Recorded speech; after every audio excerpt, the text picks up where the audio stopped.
말씀 보겠습니다. 잠언 30장 2절에서 4절 말씀입니다. 같이 읽겠습니다. 나는 다른 사람에게 비하면 짐승이라. 내게는 사람의 총명이 있지 아니하니라. 나는 지혜를 배우지 못하였고 또 거룩하신 자를 아는 지식이 없거니와 하늘에 올라갔다가 내려온 자가 누구인지 바람을 그 장중에 모은 자가 누구인지 물을 옷에 싼 자가 누구인지 땅의 모든 끝을 정한 자가 누구인지 그의 이름이 무엇인지 그의 아들의 이름이 무엇인지 너는 아느냐. 아멘. 잠언 30장 2절에서 4절까지 거룩하신 자를 아는 지식이라는 제목으로 말씀 보도록 하겠습니다.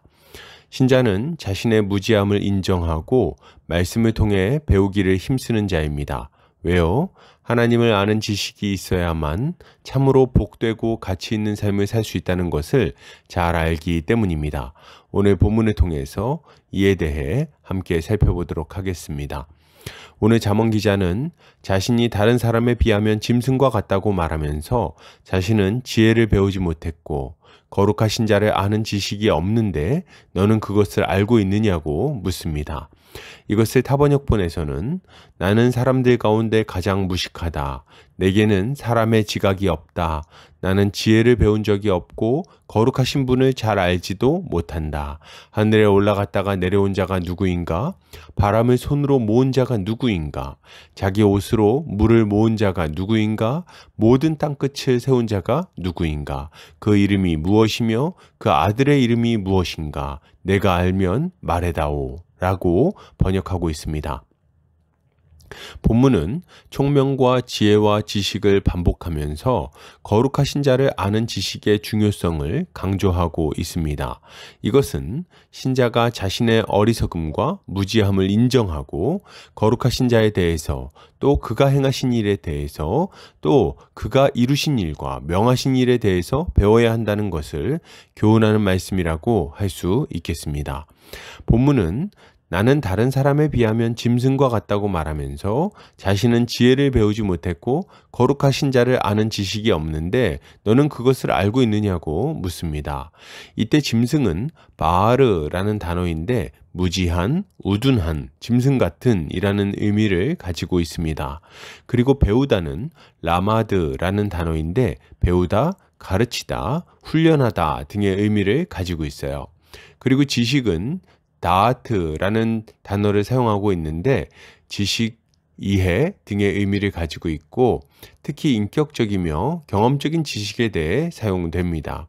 그러니까 정리해 보면 자신은 무지하고 우둔한 사람인데 이것은 거룩하신 자를 아는 지혜와 지식을 배우지 못했기 때문이라고 말하면서 너는 거룩하신 자에 대해서 알고 있는지 묻고 있는 것입니다.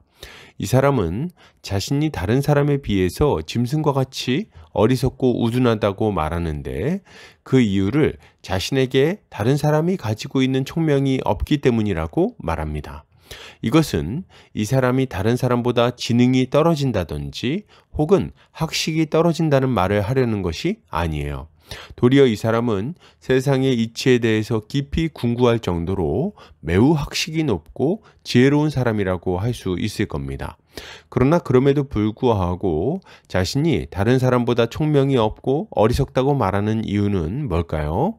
그 이유는 3절과 4절에 나옵니다. 그는 자신이 거룩하신 자를 아는 지식이 없으며 하나님을 아는 지혜를 배우지 못했다고 말합니다. 그는 인간적으로는 많은 지혜를 가지고 있고 수없이 많은 지식을 가지고 있는 사람이었지만 하나님을 아는 지식은 갖지 못한 것입니다. 그러면 그가 이러한 지혜와 지식을 갖지 못한 이유는 뭘까요? 이것은 사람이 노력해서 스스로 알아낼 수 있는 종류의 지식이 아니기 때문이에요. 이것은 이러한 지식은 경험적으로 알 수 있는 지식도 아닙니다. 피조 세계를 보며 어렴풋이 알거나 혹은 우리 마음에 새겨진 양심을 따라 유추해 볼 수는 있겠지만 어느 것 하나 명료한 지식을 가질 수는 없어요.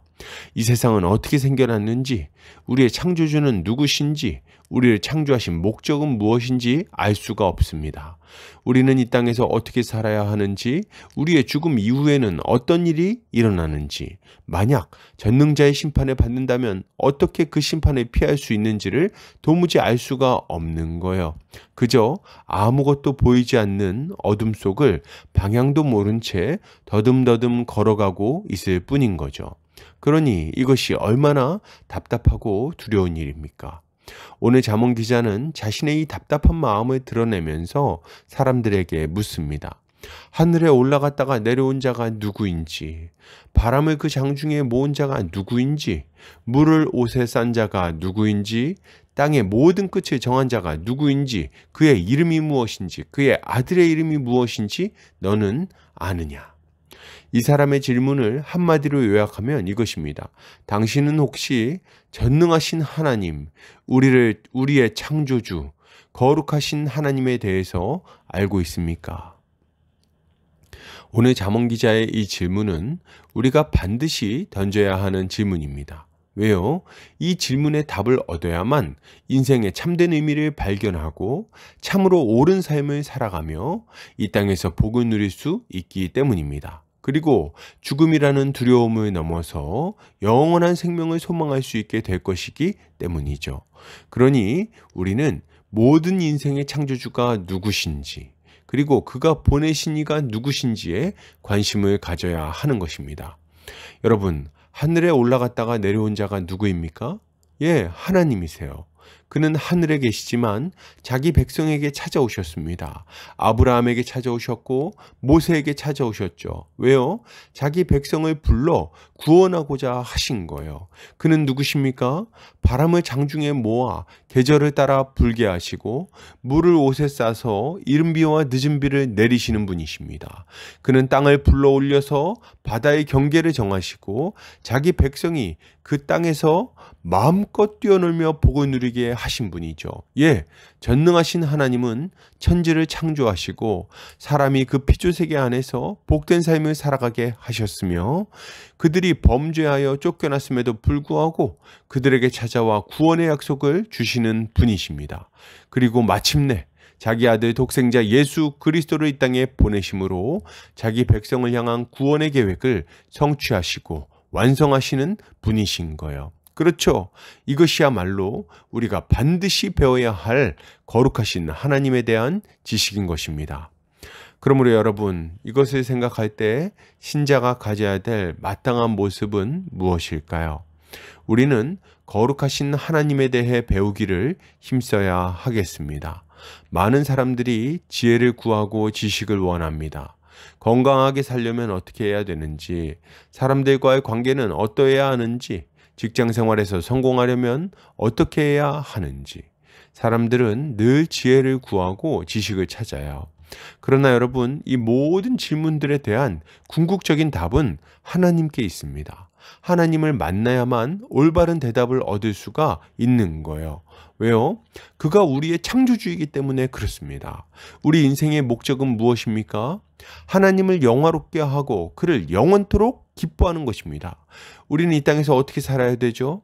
하나님을 사랑하고 이웃을 사랑하는 삶을 살아가야 됩니다. 우린 죽으면 어떻게 됩니까? 하나님의 심판을 받아요. 거기서 의인은 영생에, 죄인은 영벌에 들어가게 되는 겁니다. 그러면 이미 죄를 지은 우리는 어떻게 해야 되는 거죠? 우리를 위하여 대신 형벌을 받으신 예수 그리스도를 믿어야 되는 거예요. 왜요?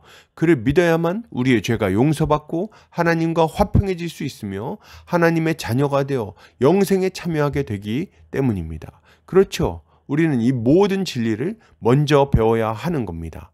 이 견고한 진리를 토대로 삼아야만 이 땅에서 어떻게 살아야 되는지, 무엇이 가치 있고 의미 있는 일인지, 무엇이 지혜로운 삶인지를 알 수가 있는 거죠.